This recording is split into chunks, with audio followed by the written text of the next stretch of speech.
Hello friends, வணக்கம். Welcome to Nilamagan time channel. இன்னைக்கு நம்ம பார்க்க போகிற தலைப்பு எஸ்ஐ போஸ்ட்டுக்கு ஆன்லைனில் எப்படி அப்ளை பண்ணுறது அப்படிங்கிறத பற்றி பார்க்க போகிறோம். வாங்க வீடியோக்கு போகலாம். tnusrb.tn.gov.in அப்படிங்கிற வெப்சைட்டில் உள்ளே வந்துடுங்க. உள்ளே வந்ததுக்கப்புறம் இதில் ஆன்லைன் அப்ளிகேஷன் அப்படின்னு இருக்கோம். அதை கிளிக் பண்ணி தான் நம்ம அப்ளை பண்ணணும். அப்ளை பண்ணுறதுக்கு முன்னாடி நோட்டிஃபிகேஷனை டவுன்லோட் பண்ணி டீட்டெயிலாக படித்து பார்த்துட்டு அதுக்கப்புறம் அப்ளை பண்ண ஆரம்பிங்க. இப்போ ஆன்லைன் அப்ளிகேஷன் அப்படிங்கிறத கிளிக் பண்ணிக்கலாம். கிளிக் பண்ணதுக்கப்புறம் நம்ம இந்த போஸ்ட்டுக்கு அப்ளை பண்ணுறதுக்கு முன்னாடி பேசிக்காக நம்ம ரெஜிஸ்டர் பண்ணிக்கணும், அதாவது சைன் அப் பண்ணிக்கணும். அதனால் கிரியேட் நியூ யூசர் அப்படிங்கிறத கிளிக் பண்ணுங்கள். கிளிக் பண்ணதுக்கப்புறம் இதில் இன்ஸ்ட்ரக்ஷன்லாம் கொடுத்துருப்பாங்க. அதாவது ஹவ் டு அப்ளை அப்படிங்கிற இன்ஸ்ட்ரக்ஷன் இருக்கும். அதை அப்படியே படித்து பார்த்துங்க.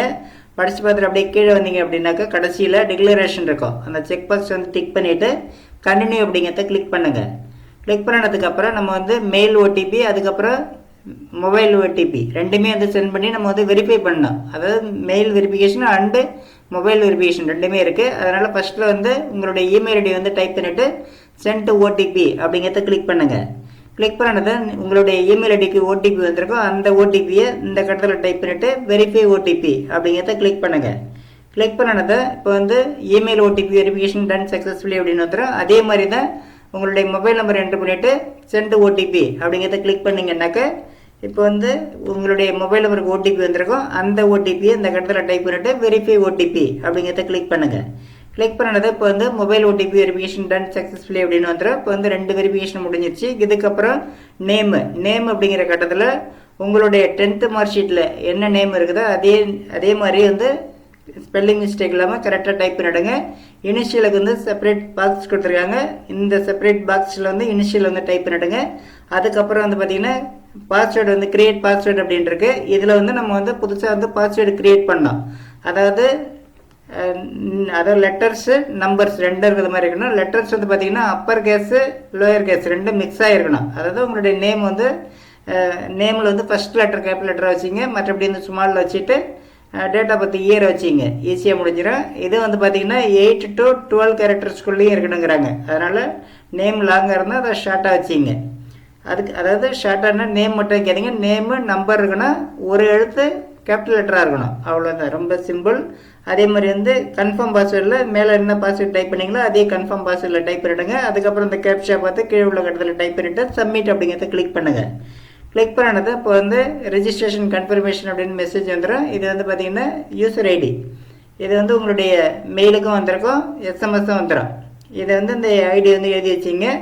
இப்போ இங்கே கீழே இருக்குது பாருங்கள், please click here to login அப்படிங்கிறத கிளிக் பண்ணுங்கள். கிளிக் பண்ணி இந்த யூசர் ஐடி ப்ளஸ் இப்போ லாஸ்ட்டாக நம்ம க்ரியேட் பண்ண பாஸ்வேர்டு அதெல்லாம் போட்டு லாகின் பண்ணி உள்ளே வந்தோம் அப்படின்னா இப்போ இது மாதிரி திரும்ப ஹவ் டு அப்ளை இன்ஸ்ட்ரக்ஷன் இருக்கும். இதை அப்படியே நம்ம 1 by 1 படித்து பார்த்துக்கலாம். இதில் எல்லா டீட்டெயில்ஸுமே இருக்கும்.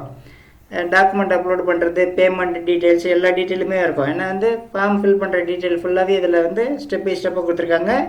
அப்படியே படித்து பார்த்துட்டு அப்படியே கீழே வாங்க. கீழே வந்தீங்க அப்படின்னாக்க இதுலேயே பார்த்தீங்கன்னா டிக்ளரேஷன் இருக்கும். அந்த செக் பாக்ஸ் டிக் பண்ணிவிட்டு அதுக்கப்புறம் கண்டினியூ அப்படிங்கிறத கிளிக் பண்ணுங்கள்.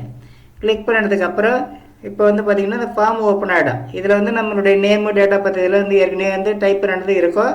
இதுக்கப்புறம் ஜெண்டர், அதாவது நேமும் மொபைல் நம்பர் இருக்கும். அதுக்கப்புறம் டேட் ஆஃப் பர்த்து ஃபீமேல், அதாவது ஜெண்டர் எல்லாம் செலக்ட் பண்ணணும். அதாவது இப்போ ஜெண்டரை செலக்ட் பண்ணும்போது கன்ஃபர்மேஷன் கேட்கும். ஏன்னா மாற்றி நிறைய மிஸ்டேக் ஆகிடுது அப்படிங்கிறதால வேண்டி கன்ஃபர்மேஷன் கேட்குது. ஜெண்டர் கரெக்டாக செலக்ட் பண்ணியிருக்கீங்களா அப்படிங்கிறத பார்த்துட்டு ஓகே கொடுத்துருங்க. இதுக்கப்புறம் பார்த்தீங்கன்னாக்கா மகப்பேறு நிலை, இதை பார்த்தீங்கன்னா லேடிஸ் அப்படிங்கிறதால அந்த ஆப்ஷன் இருக்குது, ஜென்ஸுன்னா இருக்காது. இதுக்கப்புறம் மேரிட்டல் ஸ்டேட்டஸ், சிங்கிளாக மேரிட் அப்படிங்கிறத செலக்ட் பண்ணிங்க. அதுக்கப்புறம் ஐடென்டிஃபிகேஷன் மார்க், 2 ஐடென்டிஃபிகேஷன் மார்க் கேட்குறாங்க. 2 நம்ம டைப் பண்ணி ஆகணும், மேண்டேட்டரி ரெண்டுமே. அதுக்கப்புறம் நேஷ்னாலிட்டி, அதுக்கப்புறம் பார்த்தீங்கன்னாக்கா ஆதார் எண், ஆதார் நம்பர் என்டர் பண்ணிவிடுங்க. அதுக்கப்புறம் தந்தை பெயர், அதுக்கப்புறம் தாயினுடைய பெயர். அவங்கள இனிஷியல் பார்த்தீங்கன்னா செப்பரேட் பாக்ஸ் கொடுத்துருக்காங்க. இனிஷியலாக பார்த்தீங்கன்னா செப்பரேட்டாக நீங்கள் டைப் பண்ணிவிடுங்க. அதுக்கப்புறம் பார்த்தீங்கன்னாக்கா ரிலீஜியன் எந்த மதம் அப்படிங்கிறத செலக்ட் பண்ணிவிடுங்க. அதுக்கப்புறம் கம்யூனிட்டி சர்டிஃபிகேட் டீட்டெயில்ஸ், அதாவது தமிழக அரசால் வழங்கப்பட்ட சாதி சான்றிதழ் பெற்றுள்ளீர்களா அப்படின்னு கேட்குறாங்க. இது எஸ் கொடுத்துட்டு அதுக்கப்புறம் உங்களுடைய கம்யூனிட்டி என்னவோ அதை செலக்ட் பண்ணுங்கள். செலக்ட் பண்ணதுக்கப்புறம் கம்யூனிட்டி டீட்டெயில்ஸில் கீழே உள்ள கட்டத்தில் நம்ம செலக்ட் பண்ணோம். அதாவது சப்காஸ்ட் இதில் செலக்ட் பண்ணோம். அதுக்கப்புறம் கம்யூனிட்டி சர்டிஃபிகேட்டுடைய நம்பரு, அதுக்கப்புறம் யார் இஷ்யூ பண்ணாங்க, அதாவது டெஸ்டினேஷன், அதுக்கப்புறம் வழங்கப்பட்ட இடம், அதுக்கப்புறம் அந்த கம்யூனிட்டி சர்டிஃபிகேட் இஷ்யூ பண்ண டேட்டு, இதெல்லாம் வந்து நம்ம செலக்ட் பண்ணிவிட்டு அதுக்கப்புறம் வந்து பார்த்திங்கனாக்கா பர்மனெண்ட் அட்ரஸ், உங்களுடைய பர்மனெண்ட் அட்ரஸ் வந்து இந்த கட்டத்தில் டைப் பண்ணுங்கள். அதுக்கப்புறம் ஸ்டேட்டை செலக்ட் பண்ணோம். அதுக்கப்புறம் சிட்டி, அதாவது டிஸ்ட்ரிக்ட் ஆர் சிட்டி, அதுக்கப்புறம் பின்கோடு இதெல்லாம் டைப் பண்ணிவிட்டு அதுக்கப்புறம் வந்து நம்ம வந்து வசிக்கிற இடத்துக்கு பக்கத்தில் உள்ள, அதாவது நியரஸ்ட்டு போலீஸ் ஸ்டேஷனை வந்து இதில் செலக்ட் பண்ணோம். செலக்ட் பண்ணிவிட்டு அதுக்கப்புறம் வந்து பார்த்திங்கன்னா அட்ரஸ் ஃபார் கம்யூனிகேஷன், இந்த அட்ரஸ் வந்து பார்த்திங்கன்னா permanent address communication address same அப்படின்னா நீங்கள் வந்து டிக் பண்ணிக்கலாம். இல்லை அப்படின்னாக்கா நம்ம செப்பரேட்டாக டைப் பண்ணுற மாதிரி இருக்கும். அதுக்கப்புறம் வந்து பார்த்திங்கன்னா கல்வி மற்றும் விளையாட்டு அல்லாத செயல்பாடுகள் ஏதாவது இருந்துச்சுன்னா, அதாவது எக்ஸ்ட்ரா கரிக்குலர் ஆக்டிவிட்டீஸ் இருந்துச்சு அப்படின்னா இந்த பாக்ஸில் டைப் பண்ணிக்கலாம். இல்லைன்னா நாட் அப்ளிகபிள் கொடுத்துக்கலாம். இதுக்கப்புறம் வந்து பார்த்திங்கன்னா சாரணியருக்கான ஜனாதிபதி விருது வந்து பெற்றுள்ளீர்கள் அப்படின்னு கேட்குறாங்க. எஸ்னா எஸ் கொடுத்துக்கலாம், இல்லைன்னா நோ கொடுத்துக்கலாம். அதுக்கப்புறம் எழுத்து தேர்விற்கான மாவட்டம் அல்லது நகரத்தை வந்து செலக்ட் பண்ண சொல்கிறாங்க. இதில் வந்து செலக்ட் பண்ணிங்க. அதுக்கப்புறம் சேவ் அண்ட் கண்டினியூ கொடுங்க. இதுக்கப்புறம் வந்து பார்த்திங்கனாக்கா இந்த போஸ்ட்டுக்கு வந்து பார்த்திங்கன்னா எனி டிகிரி, அதனால் வந்து மினிமம் வந்து நம்ம டிகிரி வந்து டிக் பண்ணியாங்கன்னா போஸ்ட் கிராஜுவேட் வரலும் முடிச்சிருந்தாங்க அப்படின்னா போஸ்ட் கிராஜுவேட்டை டிக் பண்ணிக்கலாம். இதுக்கப்புறம் வந்து பார்த்திங்கன்னா இந்த யூஜிஆரில் உள்ள டீட்டெயில்ஸில் நம்ம என்டர் பண்ணோம். அதாவது 10th 12th டிகிரி. இப்போ 10th அப்படின்னு பார்த்தீங்கன்னாக்கா registration number, 10th registration number, அதுக்கப்புறம் நேம் ஆஃப் த ஸ்கூலு, அதுக்கு அடுத்தது பார்த்திங்கன்னா தேர்ச்சி பெற்ற மாதம் வருடம், அதுக்கப்புறம் நேம் ஆஃப் த போர்டு, அதுக்கப்புறம் மதிப்பெண் வழங்கப்பட்ட மதிப்பெண் சான்றிதழ், அதாவது மார்க் ஷீட் இஷ்யூ பண்ண டேட்டு மந்த் இயரோட செலக்ட் பண்ணால், அதுக்கப்புறம் தேர்ச்சி பெற எத்தனை முறை முயற்சித்தீர்கள், அதாவது எத்தனை அட்டம்ப்ட் வந்து ட்ரை பண்ணோம் அப்படிங்கிறது வந்து கேட்குறாங்க. அதாவது ஒரே டைமில் வந்து பாஸ் பண்ணிட்டீங்க அப்படின்னா 0 போட்டுக்கலாம். செகண்ட் டைம் வந்து அட்டம்ப்ட் வந்து ட்ரை பண்ணிங்க அப்படின்னா இப்போ வந்து 1 போட்டுக்கலாம். ஏன்னா இங்கே இன்ஸ்ட்ரக்ஷனில் நோட் அப்படின்னு கொடுத்துருக்காங்க பாருங்கள். நீங்கள் வந்து ஒரே டைமில் பாஸ் பண்ணிட்டீங்க, அது ஃபஸ்ட் அப்பியரன்ஸ்லேயே பாஸ் பண்ணிட்டீங்க அப்படின்னா 0 வந்து செலக்ட் பண்ண சொல்கிறாங்க. அதே மாதிரி வந்து 12th, அதுக்கப்புறம் யூஜி டீட்டெயில்ஸ் எல்லாமே வந்து செலக்ட் பண்ணிங்க. செலக்ட் பண்ணதுக்கு அப்புறம் செலக்ட் பண்ணிவிட்டு சேவ் அண்ட் கண்டினியூ கொடுத்தீங்க அப்படின்னா நெக்ஸ்ட் ஸ்டெப் வந்துடும். நெக்ஸ்ட் ஸ்டெப்பில் பார்த்தீங்கன்னா ஒர்க்கிங் எக்ஸ்பீரியன்ஸ், அதாவது ஏதேனும் அதாவது ஆர் யூ ஒர்க்கிங் அப்படின்னு கேட்குறாங்க. ஒர்க்கிங் அப்படின்னா எஸ் கொடுங்க. எஸ் கொடுத்துட்டு டீட்டெயில் கொடுக்க வேண்டியது இருக்கும், இல்லைன்னா நோ கொடுத்துருங்க. இதுக்கு அடுத்தது பார்த்தீங்கன்னா சேவ் அண்ட் கண்டினியூ கொடுத்துட்டு நெக்ஸ்ட் வந்துடுங்க. நெக்ஸ்ட் வந்ததுக்கப்புறம் அதாவது கிரிமினல் கேசஸ் ஏதாவது வந்து பதிவு செய்யப்பட்டுள்ளது அப்படின்னு கேட்குறாங்க. இல்லை அப்படிங்க நோ கொடுத்துருங்க. இன்கேஸ் வந்து இப்போ கேஸ் ஏதாவது பதிவு இருக்குன்னா எஸ் கொடுத்துட்டு டீட்டெயில் கொடுக்குற மாதிரி இருக்கும். அதுக்கப்புறம் சேவ் அண்ட் கண்டினியூ கொடுத்துருங்க. இப்போ இந்த ஸ்டேஜில் பார்த்தீங்கன்னா ஃபோட்டோ நம்ம அப்லோடு பண்ணோம். அதாவது ஃபோட்டோ சைஸ் பார்த்தீங்கன்னா 11 கேபிலேருந்து 30 கேபிக்குள்ளே இருக்கணும் அப்படிங்கிறாங்க. அதனால் இந்த ஃபார்மேட்டும் கொடுத்துருக்காங்க. ஜேபிஜி, பிஎம்பி, பிஎன்ஜி இந்த ஃபார்மேட் கொடுத்துருக்காங்க. அதை இமேஜை தான் வந்து நம்ம ஸ்கேன் பண்ணி அப்லோடு பண்ணோம். இதில் வந்து பார்த்திங்கன்னா சூஸ் ஃபைல் அப்படிங்கிறத கிளிக் பண்ணி நம்ம ஆல்ரெடி ஸ்கேன் பண்ணி வச்சுருக்கிற ஃபோட்டோ வந்து செலக்ட் பண்ணிவிட்டு அப்லோடு கொடுத்தோம்னா போதும். அப்லோடு கொடுத்துட்டு கண்டினியூ கொடுத்தோம்னாக்கா நெக்ஸ்ட் வந்துடும். நெக்ஸ்ட்டில் பார்த்திங்கன்னா சிக்னேச்சர் வந்து அப்லோடு பண்ணலாம்.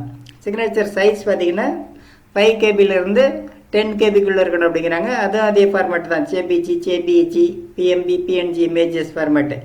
இதில் வந்து இந்த சைஸ்க்குள்ளே வந்து நம்ம வந்து ஸ்கேன் பண்ணி வச்சுருக்கிறத வந்து அப்லோடு பண்ணிக்கலாம். அப்லோடு பண்ணிவிட்டு கண்டினியூ அப்படிங்கிறத கிளிக் பண்ணுங்கள். கிளிக் பண்ணதுக்கு அப்புறம் பார்த்திங்கன்னா இதில் வந்து கோட்டா அண்டு ஸ்பெஷல் மார்க்கு இதில் வந்து என்டர் பண்ணுற பேஜ். இதில் பார்த்திங்கனாக்கா would you like to avail sports கோட்டான்னு கேட்குறாங்க. அதாவது விளையாட்டிற்கான இடஒதுக்கீட்டு பயனை பெற விரும்புகிறீர்களா அப்படின்னு கேட்குறாங்க. எஸ்னாக்கா அதாவது எஸ்ன்னா நம்ம வந்து விளையாட்டில் அதாவது சர்டிஃபிகேட் எதாவது வாங்கியிருந்துருக்கணும், அப்போ எஸ் கொடுத்துக்கலாம், இல்லைன்னா நோ கொடுத்துருங்க. அதே மாதிரி வந்து முன்னாள் இராணுவத்தினர் அப்படின்னு கேட்குறாங்க. எஸ்னா எஸ் கொடுங்க, இல்லைன்னா நோ கொடுத்துங்க.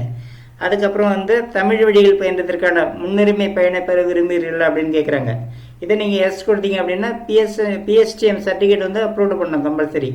அதனால் பிஎஸ்டிஎம் அதை தமிழ் வழியில் படிச்சிருந்தீங்க அப்படின்னா எஸ் கொடுங்க, இல்லைன்னா நோ கொடுத்துருங்க.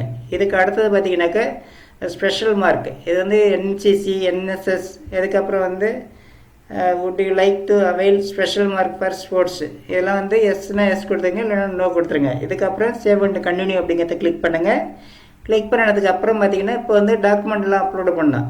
இது வந்து இப்போ பார்த்திங்கன்னா Aadhaar, community certificate, 10th 12th degree, இதே பிஜிஆர்லும் கொடுத்துருந்தாங்கன்னா பிஜிஆர்லாம் அப்லோடு பண்ணலாம். இதே வந்து எக்ஸர்வீஸ் மேனாக இருந்தாங்கன்னா அவங்களுடைய டீட்டெயில்ஸ், எப்போ வந்து வேலையிலேருந்து வேலையை விட்டு எப்போ வந்து நின்னாங்க, அதாவது எப்போ வந்து பணி ஓய்வு பெற்றாங்க அப்படிங்கிற டீட்டெயில்ஸ். அதாவது இப்போ இராணுவத்தில் இருக்காங்கன்னா ஒரு 10 இயர்ஸ் ஒர்க் பண்ணியிருப்பாங்க. அவங்களுக்கு வந்து அது ஓய்வு பெற்ற வருடம், அந்த டீட்டெயில்ஸு அதுக்கான சர்டிஃபிகேட்லாம் வந்து நம்ம வந்து அதில் வந்து அப்லோடு பண்ணலாம். இல்லை அப்படின்னா தேவையில்லை. இப்போ வந்து 1 by 1 எப்படி அப்லோடு பண்ணுறது அப்படின்னு பார்ப்போம். இப்போ வந்து ஆதார் கார்டு அப்படிங்கிறது நேரம் இப்போ வந்து நான் வந்து அப்லோட் அப்படிங்கிறத கிளிக் பண்ணுறேன். கிளிக் பண்ணது இப்போ வந்து பார்த்தீங்கன்னா சூஸ் ஃபைல் அப்படின்னு இருக்கும். நம்ம வந்து இந்த டாக்குமெண்ட்லாம் வந்து நான் ஸ்கேன் பண்ணி வச்சுக்கணும். இதனுடைய சைஸ் பார்த்தீங்கன்னாக்க 30 கேபிலிருந்து 600 கேபிக்குள்ளே இருக்கணும் அப்படிங்கிறாங்க. அதாவது பிடிஎஃப் இல்லை வந்து ஜேபிஜி இல்லை பிஎன்ஜி இல்லைன்னா ஜேபிஇஜி ஃபைல் இந்த ஃபார்மேட்டில் இருக்கலாம் அப்படிங்கிறாங்க. நமக்கு வந்து பார்த்திங்கன்னா 2-3 ஃபைல் கண்டினியூஸாக அப்லோட் பண்ணுற மாதிரி இருந்துச்சுன்னா பிடிஎஃப்பில் போட்டுக்கலாம், இல்லைன்னா இமேஜில் கூட போட்டுக்கலாம். ஆனால் சைஸ் மட்டும் பார்த்துங்க 30 கேபிலேருந்து 600 கேபிக்குள்ளே தான் இருக்கணும். இப்போ வந்து சூஸ் ஃபைல் அப்படிங்கிறத கிளிக் பண்ணி நம்ம வந்து ஏற்கனவே ஸ்கேன் பண்ணி வச்சுருக்கிறத வந்து செலக்ட் பண்ணிக்கலாம். செலக்ட் பண்ணிவிட்டு ஐ கன்ஃபார்ம் அப்படிங்கிற பாக்ஸ் வந்து டிக் பண்ணிவிட்டு அப்லோட் அப்படிங்கிறத கிளிக் பண்ணுங்கள். இதே மாதிரி ஒவ்வொன்றுக்கு நேராக வந்து கிளிக் பண்ணிவிட்டு நம்ம வந்து அப்லோடு கொடுக்கணும். அப்லோடு அப்படிங்கிறத கிளிக் பண்ணி ஒவ்வொன்றா வந்து நம்ம அப்லோட் பண்ணி முடிச்சோம்னா, அப்லோடு பண்ணி முடிச்சதுக்கப்புறம் எல்லாமே வந்து க்ரீனில் காமிச்சிடும். நம்ம கொடுத்த ஃபைல் நேம் தான் வந்து இதில் க்ரீனில் இருக்கும். இதெல்லாம் வந்து பார்த்துட்டு டிக் மார்க்கோட வந்துடும். இதுக்கப்புறம் வந்து கண்டினியூ அப்படிங்கிறத கிளிக் பண்ணுங்கள். இப்போ வந்து டாக்குமெண்ட் எல்லாம் அப்லோட் பண்ணி முடிச்சதுக்கப்புறம் கண்டினியூ அப்படிங்கிறத கிளிக் பண்ணால், கிளிக் பண்ணது இப்போ வந்து நம்ம இதுவரைலாம் ஃபில் பண்ண ஃபார்ம் வந்து ப்ரீவியூவாக வந்து இங்கே காமிக்கும். இதுதான் வந்து ப்ரீவியூ. இதை வந்து நம்ம அப்படியே 1 by 1 அப்படியே படித்து பார்த்துக்கலாம். ஏதாவது மிஸ்டேக் இருக்குது அப்படின்னா அப்படியே வந்து ரைட் சைட்லேயே வந்து எடிட் அப்படிங்கிற ஆப்ஷனும் கொடுத்துருக்காங்க. ஒவ்வொரு ஸ்டெப்புக்கு நேராக எடிட் அப்படிங்கிறத கிளிக் பண்ணி எந்த ஸ்டேஜில் மிஸ்டேக் இருக்கோ எடிட் பண்ணிக்கலாம். இல்லை அப்படின்னா அப்படியே படித்து பார்த்துட்டு அப்படியே கீழே வாங்க. கீழே வந்ததுக்கு அப்புறம் பார்த்திங்கன்னா இந்த டாக்குமெண்ட்டில் வந்து நம்ம இப்போ வந்து வெரிஃபை பண்ணணும். ஏன்னா வந்து நம்ம டாக்குமெண்ட்லாம் பார்த்திங்கன்னா நிறைய டாக்குமெண்ட் வந்து ஸ்கேன் பண்ணி வச்சுருப்போம். மாற்றி வந்து நம்ம அப்லோடு பண்ணுறதுக்கு வாய்ப்பு இருக்குது. அதனால் வேண்டி வெரிஃபை பண்ண சொல்கிறாங்க. Please verify the uploaded document அப்படின்ட்டு பாருங்கள். ஒவ்வொன்றா கிளிக் பண்ணி நம்ம வெரிஃபை பண்ணலாம். அதாவது ரொம்ப ஈஸி தான். இது வந்து ப்ளீஸ் வெரிஃபை அப்படிங்கிறத கிளிக் பண்ணுங்கள். கிளிக் பண்ணதை இப்போ வந்து ஆதாரை கிளிக் ஆதாருக்கு நேராக உள்ள லிங்க்கு கிளிக் பண்ணதால ஆதார் கார்டு காமிக்குது. நம்ம கரெக்டாக தான் அப்லோடு பண்ணியிருக்கோமா அப்படிங்கிறத பார்த்துட்டு ஐ கன்ஃபார்ம் அப்படின்னு பாருங்கள். அதை டிக் பண்ணிவிட்டு சேவ் அப்படிங்கிறத கிளிக் பண்ணுங்கள். இதே மாதிரி ஒவ்வொரு டாக்குமெண்ட்டுக்கு நேராகவும் நம்ம வந்து கிளிக் பண்ணி கன்ஃபார்ம் பண்ணலாம். கன்ஃபார்ம் பண்ணதுக்கப்புறம் எல்லாமே கன்ஃபார்ம்டு அப்படின்னு வந்துடும். வந்ததுக்கப்புறம் அப்படியே கீழே வாங்க. கீழே வந்தது கடைசியில் பார்த்தீங்கன்னா ப்ரொசீட் டு சப்மிட் ஃபார்ம் அப்படின்ட்டு பாருங்கள். இது வந்து ஃபைனல் சப்மிஷன்.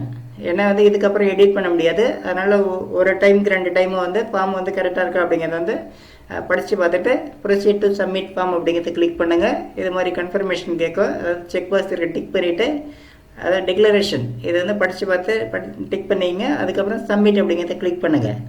கிளிக் பண்ணதுக்கப்புறம் பேமெண்ட்டுக்கு போகும். அதாவது எல்லா கம்யூனிட்டியும் வந்து 500 rupees பே பண்ணோம். அதாவது அதர்ஸு டிபார்ட்மெண்டல் இவங்களை தவிர்த்து மற்ற எல்லோரும் 500. அதர்ஸு டிபார்ட்மெண்டல் இவங்கெல்லாம் பார்த்தீங்கன்னாக்கா 1000 rupees பே பண்ணோம் இந்த எக்ஸாமுக்காக வேண்டி. இப்போ வந்து பேமெண்ட் எவ்வளோன்னு காமிக்க. இது வந்து அப்ளைடு டு போஸ்ட் அப்படிங்கிறதுல பார்த்துங்க சப் இன்ஸ்பெக்டர் ஆஃப் போலீஸ் அப்படின்ட்டு இருக்கும். அதாவது தாலுக் அண்டு ஏஆர். இதில் வந்து பார்த்திங்கன்னா ஃபீஸ் இருக்கும். எவ்வளோன்னு பார்த்துங்க 500 இருக்குது. இப்போ வந்து ப்ரொசீட் டு பே அப்படிங்கிறத கிளிக் பண்ணுங்கள். கிளிக் பண்ணதுக்கப்புறம் டேர்ம்ஸ் அண்ட் கண்டிஷன் இருக்கும். இதை படித்து பார்த்துட்டு டிக்ளரேஷனில் டிக் பண்ணிவிட்டு சப்மிட் கொடுத்தீங்க அப்படின்னா பேங்க் வெப்சைட்டுக்கு போகும். அதில் வந்து நம்ம யூசர் ஐடி பாஸ்வேர்டு என்டர் பண்ணிவிட்டு சப்மிட் கொடுத்தோம் அப்படின்னா பேங்க்கில் ரிஜிஸ்டர் பண்ண மொபைல் நம்பருக்கு ஓடிபி வரும். அந்த ஓடிபியை சப்மிட் பண்ணி முடித்தோம் அப்படின்னாக்க பேமெண்ட் மெசேஜ் வந்துடும். அதாவது thank you your payment has been successfully processed your transaction ID அப்படின்னு போட்டு டிரான்சாக்ஷன் ஐடியோடு வந்துடும்.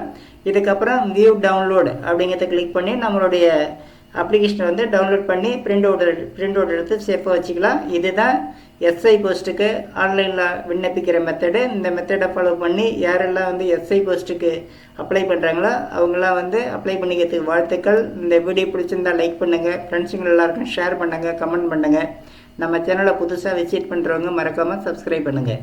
நன்றி, வணக்கம்.